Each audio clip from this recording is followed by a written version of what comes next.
it's a beautiful Saturday morning. The weatherman said that it was supposed to rain all day, so I thought, you know, what a good idea to go ahead and replace my fuel filter. But if you can see from the reflection on me, it is sunny, not a cloud in the sky, so that's irritating. Either way, I need to get this done. About 3 days ago, I noticed a sound that sounded a lot like a tire losing air. It was kind of like just like that. Me being the mechanical expert that I am, I stuck my head down where I heard it to make sure it wasn't my tire, because that was my main concern. I was actually putting air in my tires at the time. So I thought, oh crap, I've got a leak in my tire, whatever. Well, it wasn't coming from that. So when I get home, I ended up Googling the sound. I can't even remember what I put. I think I put like a hissing sound coming from driver's side rear. Long story short, I found it right off actually, the fuel filter. And another thing that kind of put 2 and 2 together, the last few times I have first started the car, I've gotten a little hint of gas. It has not been bad at all. It hasn't been an amount that would make me worry, but I kind of thought of that as I was reading through. This car's old, it's 30 years old. So there are gonna be hoses that are, you know, could be cracked or wore out or whatever. I've decided that is my problem. The hissing sound, the faint smell of gas. Luckily, from the videos that I watched, my car is not to the point where all of theirs were, where they had to replace the fuel filter. Mine is still to a point where it's not spewing out. It's not even leaking, not a drop, but it's obvious to me that's the problem. So I'm gonna go ahead and be a little proactive on it. Actually, not proactive since it's doing that, but I'm gonna go ahead and replace it, whether that's the problem or not. The thing looks like it's the same age as the car, so I'm gonna go ahead and replace it. Here's what I got. I got this from O'Reilly's, this fuel filter. Normally they have an arrow saying which side's up, which side's down, but this one actually has one that just says out. I don't know if you can see it. Yeah, right there. Out. So that lets me know that the line going out is gonna be on there. Then I went ahead and bought 2 feet of fuel line. What is that? Everything I read said that 12 inches was overkill, but I went ahead and just bought 2 feet just to be safe, because Lord knows I mess up on crap all the time. And then last but not least, I bought a catch-all, which I've needed for a while anyways. It's kind of good just to have in your garage if you ask me. But it was on sale, so I went ahead and bought it anyways for any kind of fluid, oil, gas that I need to collect in the future. Oh, and then of course my safety goggles. I'm not a fan of wearing these because I feel like I can't see even though they're clear, but I really don't want gasoline in my eye. It'd probably be a better idea if I had goggles, but I don't, so that's it.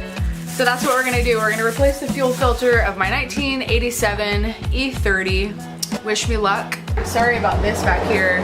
That looks really messy. There is some sort of organization to it, and it's all big stuff. It's like micro boxes, wheel well liner from my Jeep that I no longer have.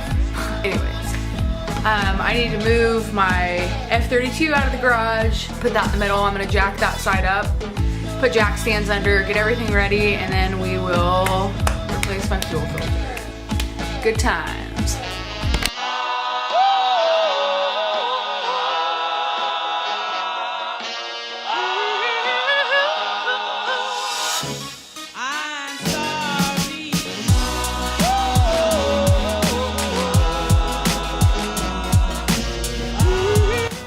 Alright, first things first, I jacked up the rear end of the car. After I found the jack points, I went and put a jack stand underneath, which I'll show you right here. I read that, well, there's a bunch of controversy evidently about where you can put jack stands, where you can't. Some people said they lifted it by the rear diff, which I wouldn't be too comfortable with, so I lifted it from the point that they give me right here, and then I put the jack stand right there. Not sure if that's the best route, but that's what I read in several places, and I think I trust it to be on that rear frame more than anywhere else when I'm gonna be semi under it. Thank goodness my car isn't that low, so let's say, you know, worst case scenario, it dropped somehow. I would still have room because I can still get under there. It just would not be the best case scenario. This guy right here, that looks like it's been on there since the car was made. Now that I'm looking at these, they don't look that bad. I went ahead and bought some just in case, but what I'm gonna do is I'm gonna change out the fuel filter first. and see if that solves the problem. If it doesn't, then I'm gonna go ahead and change the fuel hose. I'm not gonna do that right off because like I said, they look like they're in okay shape, but I'm gonna change that guy first. All right, before I get into this, I'm gonna show you what I'm gonna do when I take the fuel line out. I didn't have anything to really clamp. I know vice grip pliers, vice grip needle nose pliers will do well, but I don't have those. So one thing I'm gonna do is bolt the line that's coming from the tank to the fuel filter like that to keep it from coming out. Should work pretty good. If it doesn't, then it doesn't, but that's my plan. One other thing I just did was I removed that fuse right there, fuse number 11, that should be to the fuel filter. It said to remove it and let your car run until it stalls out, which would supposedly get the fuel or a lot of the fuel out of the lines. There would still be some in there, but when I removed that, I couldn't even start my car. So we're just gonna go with it on that. Okay, so I ended up jacking up the car a little bit higher because I needed a little more room to work, and because I did that, I went ahead and put a jack stand at the front as well. These guys right here were so hard to get off. There's one on the other side. I think I might just cut this one off. Every one that I've seen only has one, and mine has two, which I guess, you know, doesn't hurt, but this right here, the bolt that goes in here was just completely stripped. There was no grip on it whatsoever. I had to end up dousing it in WD-40 and using pliers to get it off, which that took forever. So right now I just loosened these that are up here. I pushed up to get out of the way. That went right here, and then on the other side as well. So I'm gonna be taking the hose off of the fuel filter and we'll pick up from there.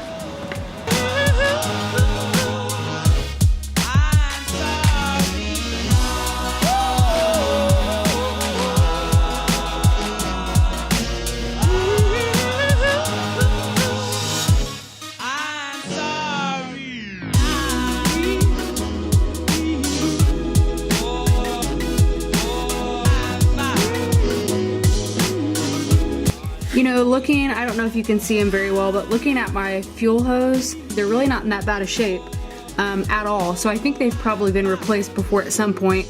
I'm gonna leave those as is, and I'm just going to end up changing out the fuel filter. All right, so I just put this side in on the out side. Mine didn't have an arrow or anything, but the bottom said out, and I made sure to look. And one side has a little lip on it, so I kind of noted that when I was taking it off, and it was facing that way. So I just put that on. There is a little bit of resistance when I put it on, which is good. That's kind of what you want, because you want a snug fit. So I'm gonna take the bolt out of that, and then put this in here. Okay, so that's on. Holler. Now I'm going to put this back on, at least where I can reach it. Highly considering cutting this off. Where'd it go? Oh crap. Well, it's off, so that's staying off. I guess that answered my question for me. Put this back on.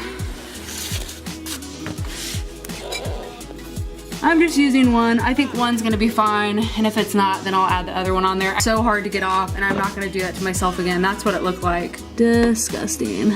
So I'm not gonna put that back on there. So now I'm going to tighten everything.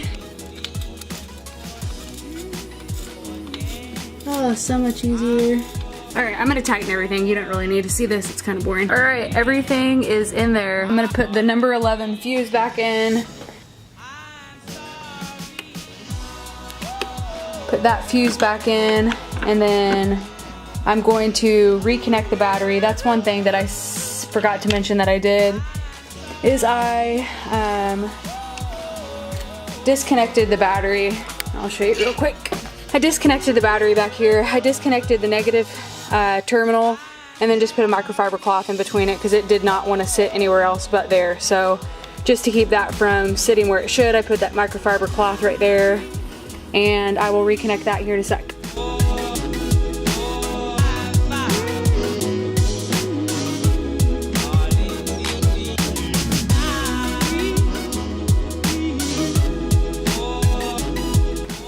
Alright, so everything's connected again. The battery's connected, the fuse is in, off jack stand. So now is the moment of truth. I'm gonna start the car.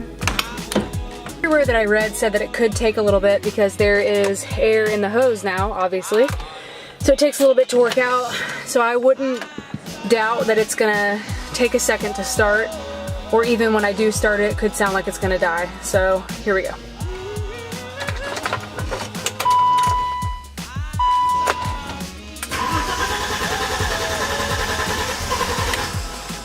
All right, so definitely felt like it could have started, but I kind of pulled off because it felt like it was gonna die.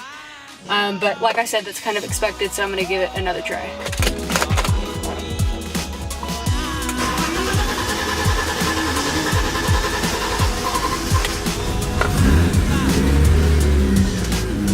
All right, there it is. Now I want to get out and kind of look at the fuel filter, see if I can even see it with it off jack stands. Okay, so I don't smell the faint smell of gasoline anymore when I first start the car, but I still kind of hear that noise, almost like a gurgling noise. It's definitely not as bad as it was, but this is a brand new filter, so fuel's going in it for the very first time, so I'm not surprised I'm hearing it. So over the next few days, I will keep an eye on it if that's not my problem. I'm glad I changed it anyways, because look at that guy. It was horrible.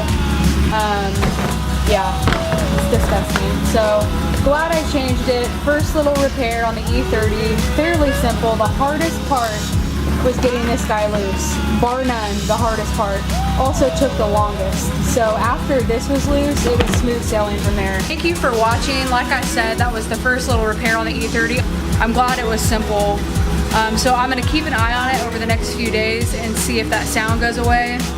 I don't smell gasoline, so that's a good sign. Probably because I'm used to smelling it on my hands. Thank you for watching, and stay tuned for more on the E30.